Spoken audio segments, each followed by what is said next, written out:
อยู่ในนครหลวงเวียงจันทน์เริ่มมีบางครัวเรือนแล้วที่หันมานำใช้รถถีบแทนที่จะใช้การขี่รถใหญ่เพื่อออกเดินทางไปในระยะไกลๆการเปลี่ยนแปลงคันน้อยๆนี้บ่เพียงแต่ช่วยลดพรการปล่อยธาตุไอเหินแก้วแต่ยังเป็นการส่งเสริมการใช้ชีวิตที่ดีขึ้นให้กับชุมชน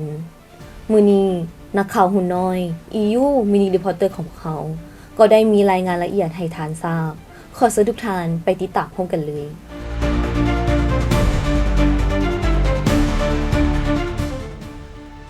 จะดีซำใดถ้าหากว่ากิจกรรมน้อยๆที่ทานเฮ็ดในแต่ละมื้อ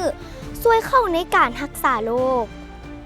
คาร์บอนฟุตพริ้นท์แม่นผลรวมของการเกิดขึ้นของการปล่อยอายพิษเฮือนแก้วที่สร้างขึ้นโดยการกระทำของมนุษย์การลดพรมันบ่จำเป็นต้องเฮ็ดให้ยุ่งยากซับซ้อนมันเริ่มต้นได้จากสิ่งน้อยๆที่พวกเราเฮ็ดได้ในแต่ละมือยกตัวอย่างอยู่นครหลวงเวียงจันทน์ยังมีบางครัวเรือนที่เริ่มต้นนำใช้รถถีบแทนที่จะใช้การขี่รถใหญ่เพื่อออกเดินทางไปในระยะไกลการเปลี่ยนแปลงขั้นน้อยๆนี้บ่เพียงแต่ช่วยลดผ่อนการปล่อยธาตุอายพิษเฮือนแก้วแต่ยังเป็นการส่งเสริมการใช้ชีวิตที่ดีกว่าให้กับชุมชนท่านรู้หรือบ่ว่าการย่างหรือการขี่รถถีบแทนการขับรถในระยะทาง5กิโลเมตรในแต่ละมือสามารถลดพรการปล่อยคาร์บอนไดออกไซด์ได้ถึง700กิโลกรัมต่อปีเฉพาะอยู่สปป.ลาวการขนส่งกวมเอา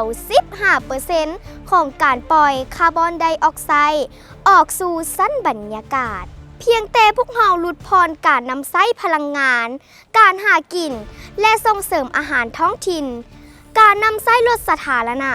และหลายกิจกรรมในแต่ละวันก็เป็นการช่วยการลดพรการปล่อยคาร์บอนฟุตพริ้นท์ที่ดีที่สุดท่านท่านจะเฮ็ดหยังมื้อนี้เพื่อลดพรคาร์บอนฟุตพริ้นท์ของท่านพรวิไลพงษ์พาณิชย์ EU Mini Reporter รายงานจากนครหลวงเวียงจันทน์ สปป.ลาว